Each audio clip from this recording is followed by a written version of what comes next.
everyone, I'm Tali Zeloof, and this is Matters of the Art, a podcast of mind-expanding conversations with today's leading creative minds, a space where we explore the human condition through visual culture and unlock our hearts to matters of the art. Today's guest is SARIT SHANI HAY, a multidisciplinary artist and award-winning designer who for nearly 3 decades has dedicated her life to designing for children. A pioneer in her field who persistently puts children's emotional and developmental needs at the heart of her work, SARIT's designs are both visually captivating and deeply attuned to child psychology and pedagogy. What began as a personal journey creating idyllic interiors for her own children evolved into a lifelong passion and a way of life.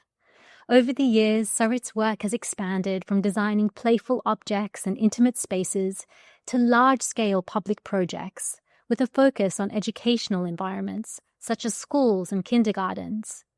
Her award-winning projects reimagine spaces for children, reflecting SARIT's unwavering belief that physical environments impact a child's psyche. I am so grateful to be speaking to SARIT today in her studio in Tel Aviv.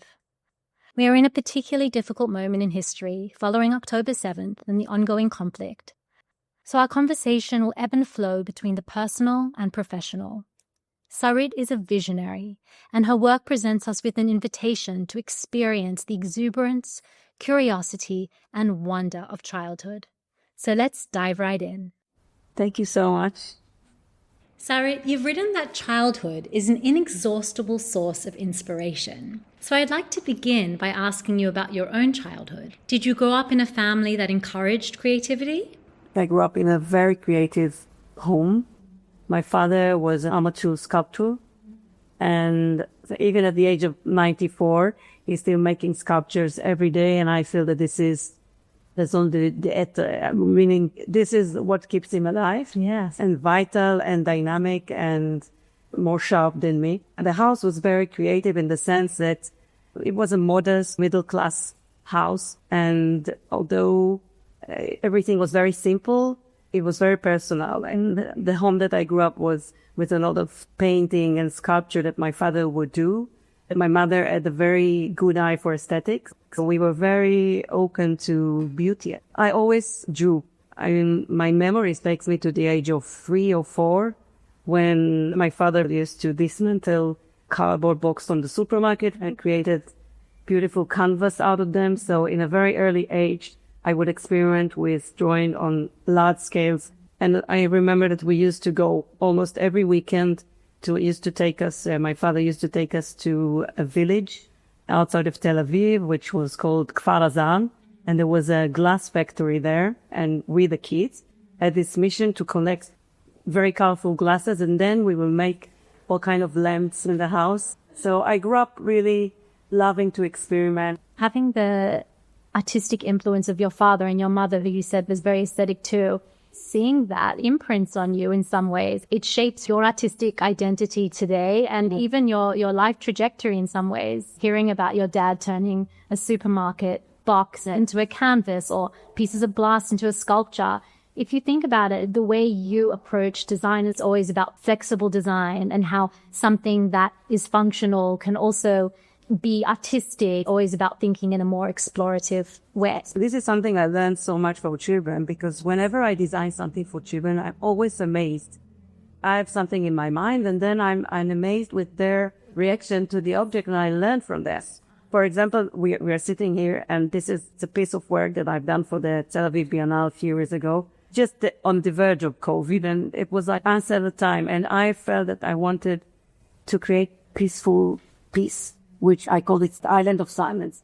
An Island of Silence, just for our listeners who can't see the work we happen to be recording in front of, is a soft, modular, multi-level landscape in a dove grey felt fabric. The work is hand-sewn and resembles an island. And at the top of each elevated level, there are these hand-upholstered trees in a monochromatic palette. I've read that you wanted the work to serve as a quiet refuge where children and adults could sit, recline, and rest. But what actually happened when you displayed this piece at the Biennale? When I took photograph of it and we brought some kids to experiment with this, I was so amazed by the fact that suddenly became like an activity space. Yeah, they jump on it and run on it. So I learned that sometimes I invent something and it's not me. When the children interact with the work, they complete the meeting and they activate the meaning. Absolutely. What marked the birth of your design career? The birth of my daughter, my eldest daughter, Emmanuel. And through the birth of Emmanuel, I actually find my voice. I found my professional calling, and I suddenly understood what I have to do with my life. I remember that when she was born, I think like any parent, I felt that I want to create a utopian world for her. Coming from art and design, I wanted to use all the tools that I have to create the first room for her, like a small universe. And I wanted her to be inspired and safe. But I think that most of all, I wanted her to feel loved. So I created her first room. I created a sort of a story, making use of all the knowledge that I acquired the years before. For example, in her bed, there was like a small window for peekaboo. And I designed a cupboard with a hiding space, because like that, sometimes as designer or as artist or a dreamer, you act like a film director in the sense that you create a set and then you invite your participant to use the space and see what happens. Motherhood is such a period of radical creation, transformation, and heightened intuition. And I think that you're sometimes at your most creative in those early child rearing years, where you have to constantly adapt and improvise to exactly transformations that children are experiencing psychologically and cognitively and developmentally. If you're in tune with that and your channel is open, it can be a period of unbelievable creation. I call it, it's like, for me, it was like a big bang. Big bang. I love that description. Okay, so the birth of your eldest daughter, Emmanuel, and designing her first enchanting, idyllic bedroom marked the birth of your design career. But to get a fuller picture of your journey, can we just backtrack a little to your background in art and design prior to becoming a mother? I studied it's called the Midrasha. It's college in Tel Aviv, Midrasha, College of Art. And I had this privilege to be a student of the legendary artist Rafi Lavi, who was my mentor. And therefore, he decided as an outstanding student, I should be one of the first to open the season in the third year of portfolio pre-season exhibition. But the problem was that I wasn't ready. I was panicked. I had a panicked, I think, attack. I mean, now I always say that in my imagination, I drove a car like a blind man, and it was a disaster. From my point of view, I experienced it as a sort of traumatic event. And after this criticism that I got in front of the whole school, I felt that that's it. I'm not going to be an artist, and I just stopped painting and became an observer. I mean, I graduated school, but I said, that's it. I'm not good enough. My 20s were years of searching. I mean, I was searching for the path that I'm going to pursue. I didn't know who I was, actually. And then I decided we went to New York, and I studied in Parcel, and wrote Parcel, and did 1 year, and it was amazing year in visual arts department. It was a sort of a shift. Then we have to move again, and we moved to London, and I felt that I want to continue with my studies, so I did another year in communication art. And then coming from the college of Midrasha, I felt that I need to explore my knowledge in philosophy of art. So I went to the MA program in contemporary art, and my thesis was based on the theme of death.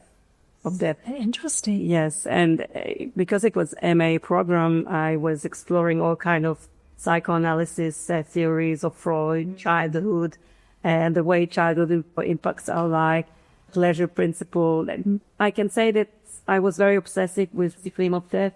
It was like quite dark in a sense.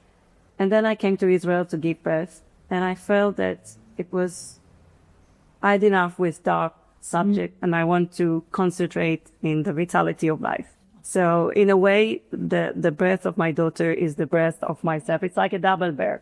Sarit, thank you for sharing all this. It helps connect the dots and build a more three-dimensional picture of you as an artist and a person.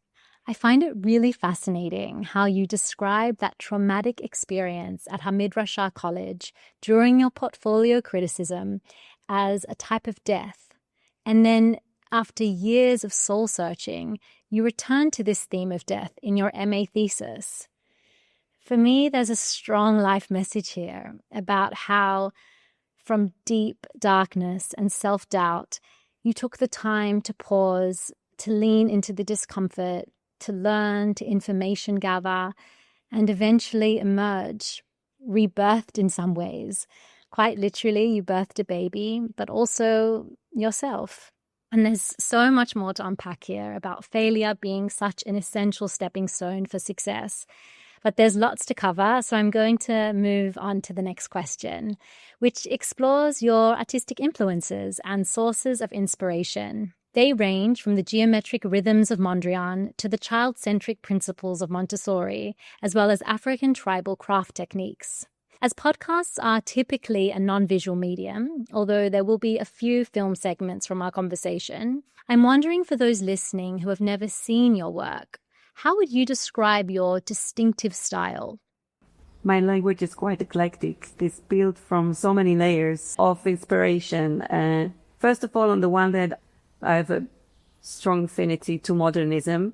I think that my design language is based on Bauhaus principle, and especially in terms of utility, because my design is always, it needs to be functional, and it's a combination of functionality and aesthetics. Yes. And I think it is particularly suit children because this is the way children absorb the world, through simple things in a very simple and precise way. And on the other end, I have this postmodern freedom to do whatever I want. So I wouldn't be afraid of using concrete images, fantastic images. I would love to use humor. Coming from art, I'm very inspired by art, by artists such as Klaus Oldenburg, Mondrian, or, the steel. Sometimes I do it consciously and sometimes I'm not even conscious, but I know that I can celebrate it.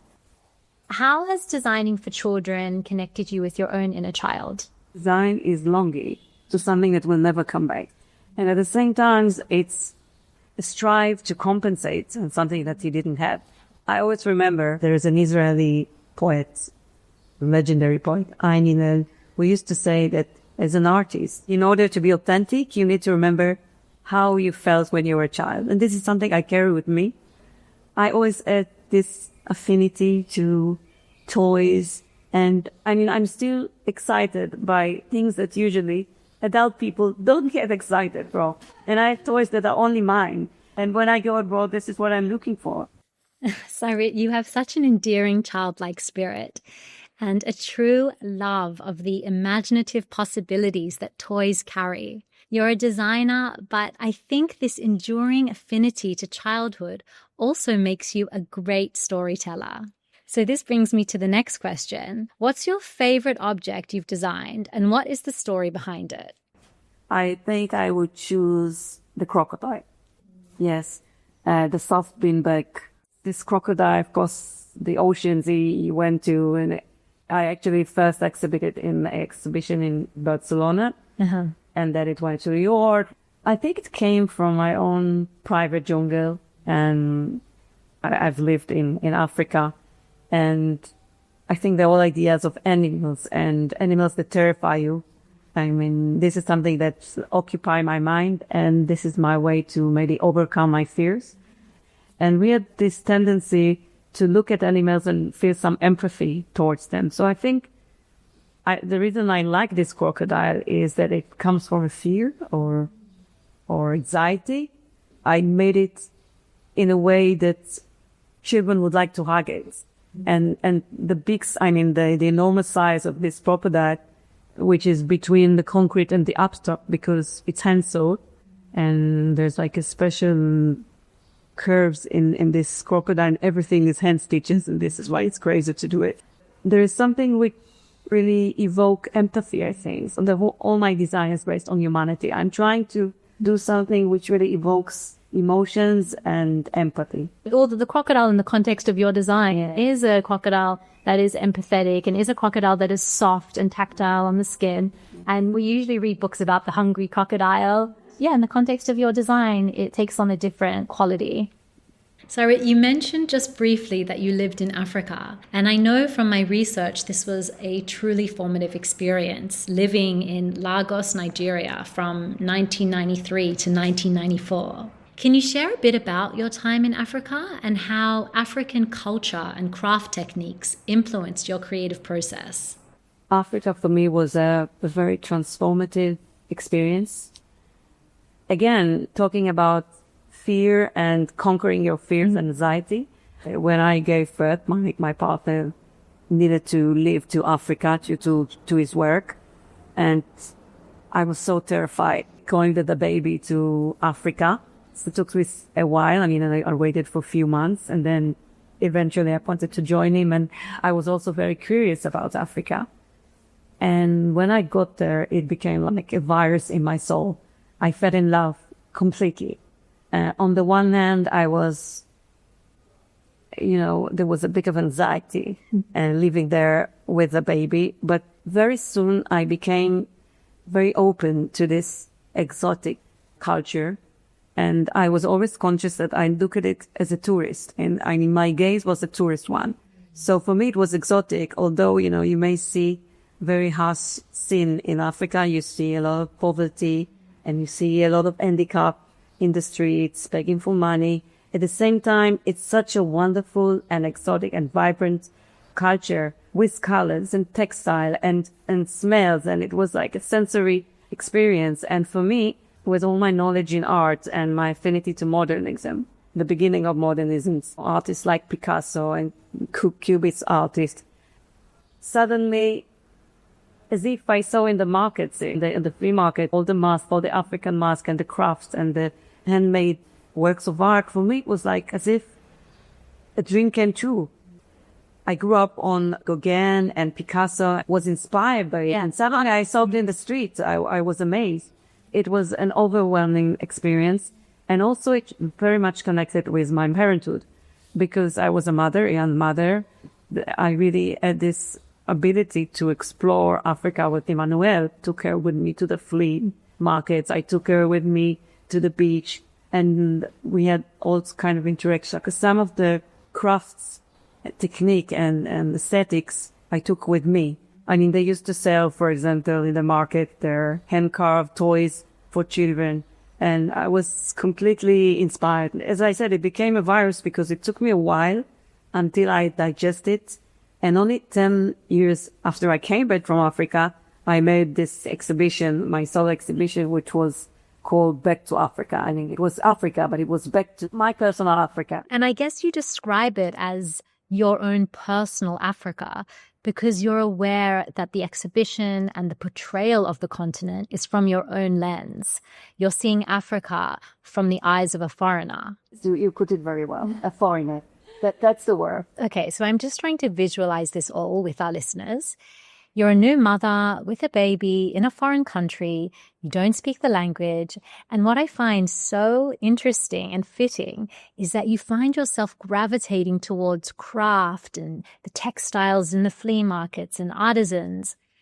And when I think about why, perhaps it's because that is the most basic universal language, the language of creative expression.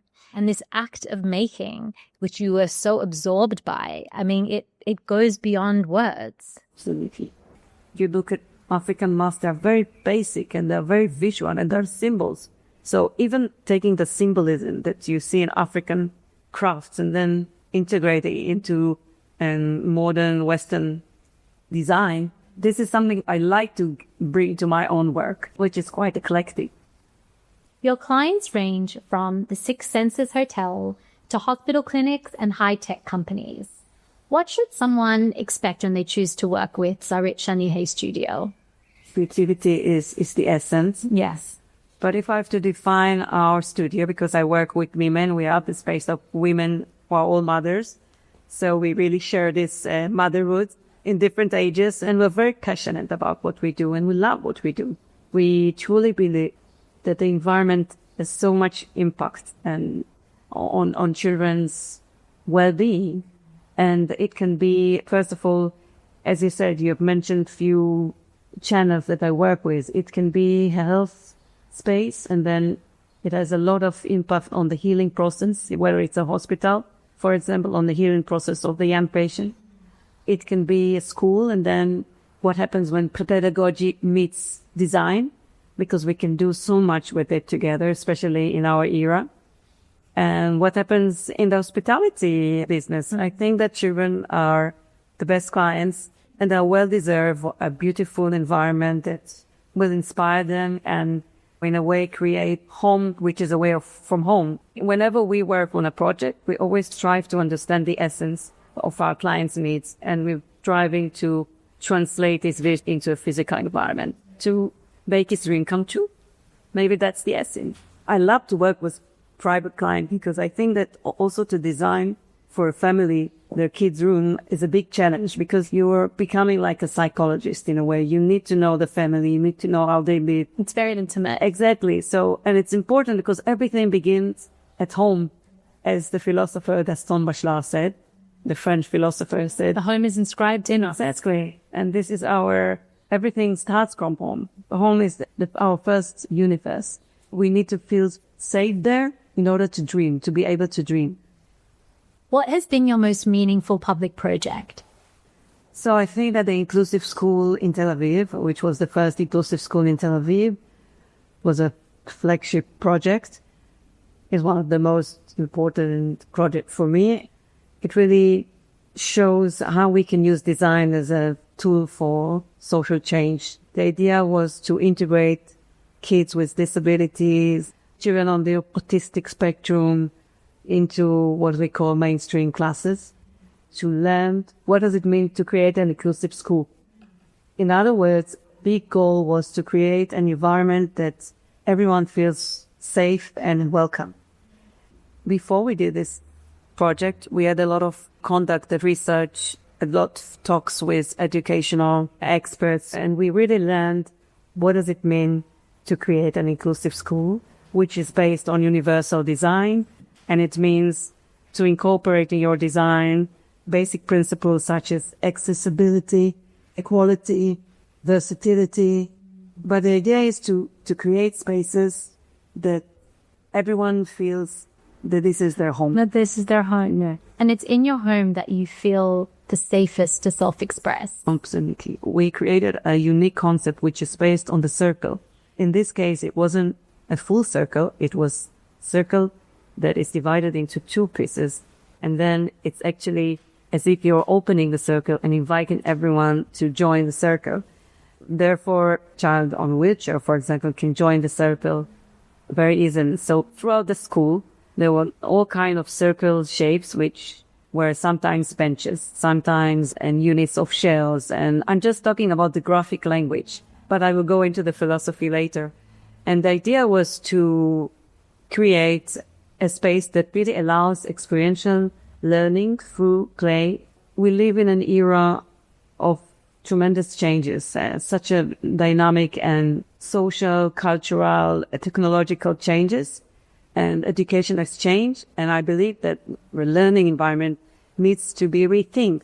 So the inclusive school was a very good example of how do we deal with it, as opposed to my school, which I think many of the things that I do are reaction to this terrible system that I was brought up in, yes. But there's so much emotional intelligence inscribed in your design. I think in a school like that, I remember reading that there's a room for meditation, yes, a room for yoga. This emphasis placed on going into your internal world and developing qualities like empathy and compassion and inclusivity.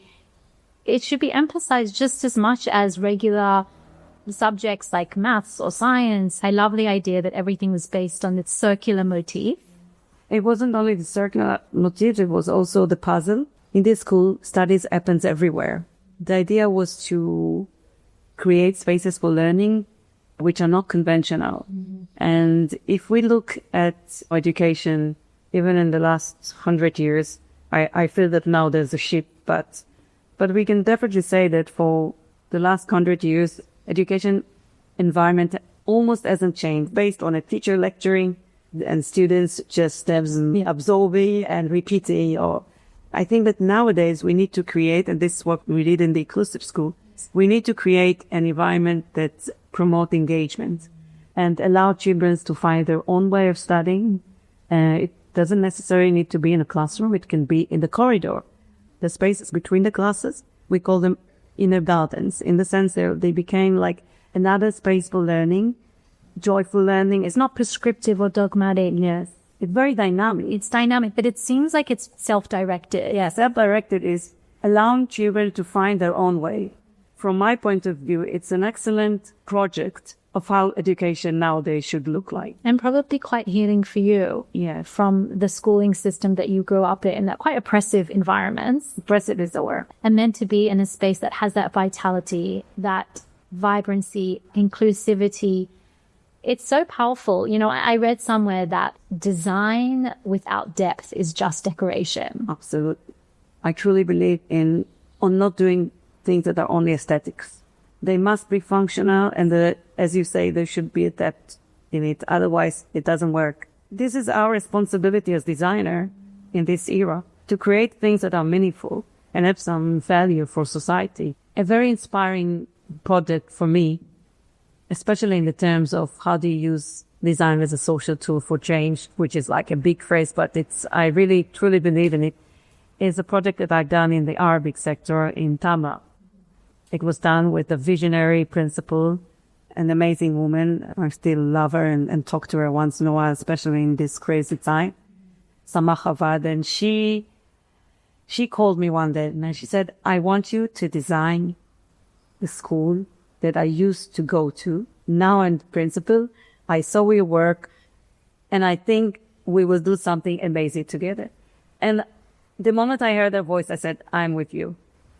So it was a bit half, pro bono project, but I still think it's one of the most amazing from my point of view, because the interaction with her, it was as if I found someone that shared the same vision as me, but from a pedagogical point of view.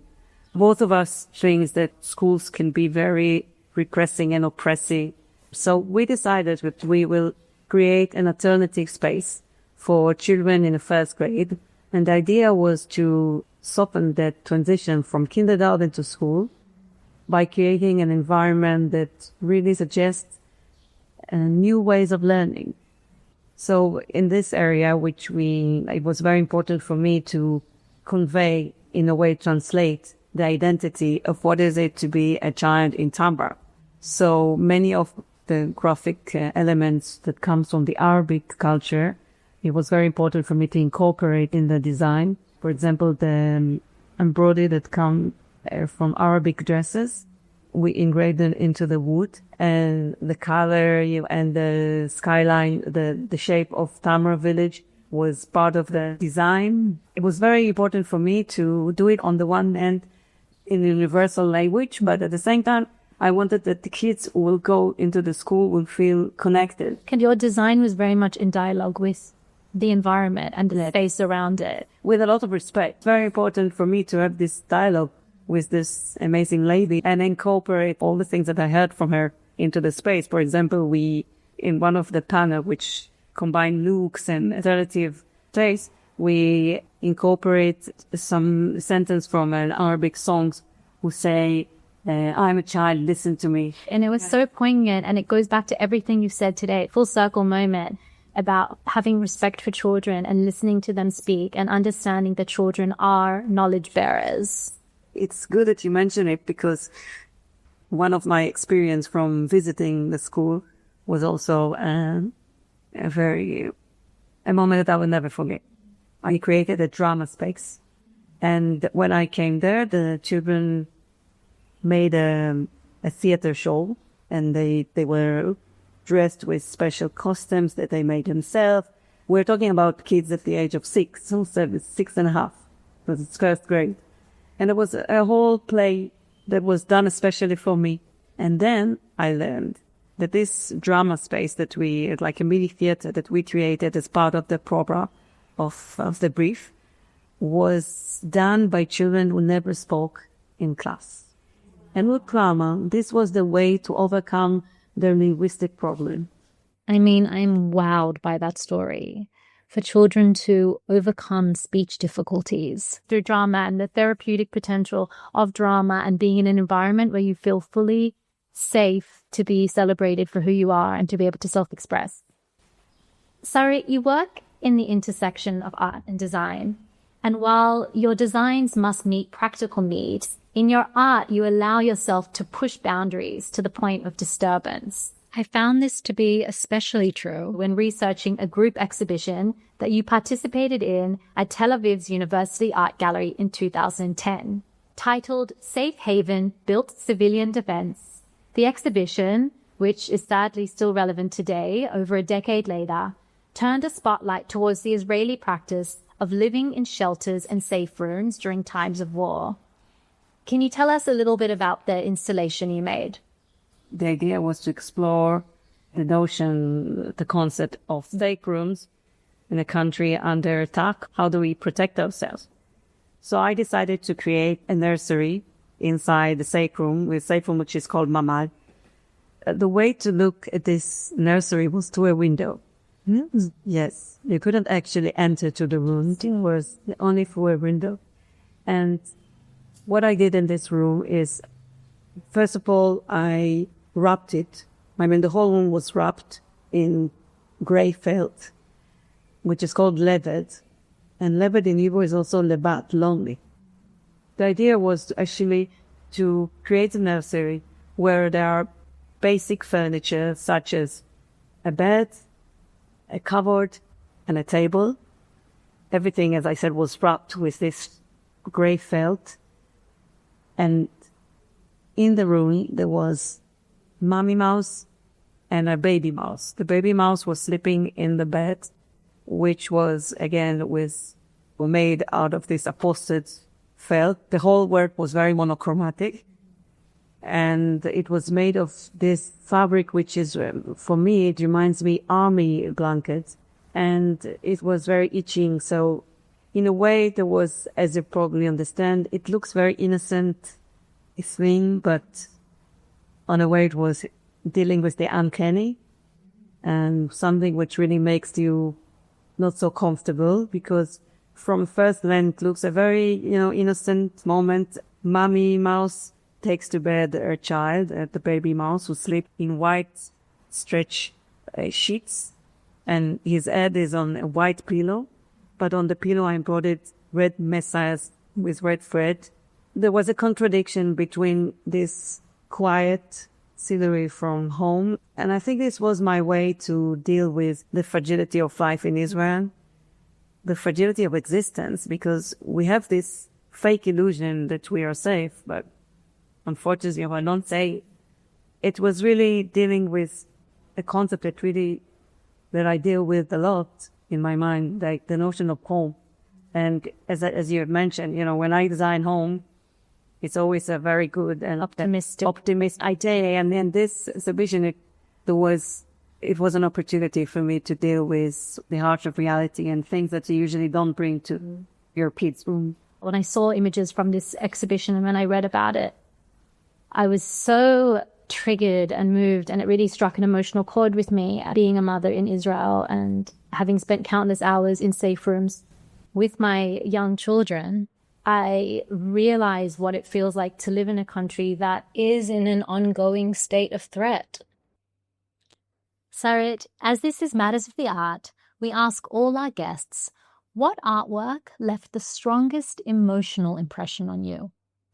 My brother was also a multidisciplinary artist. A couple of years ago, we did an installation of 2 overscaled buses, which were fake. They were not buses. They were built as sculptures, and it looks completely realistic, but at the end it was from fake paper.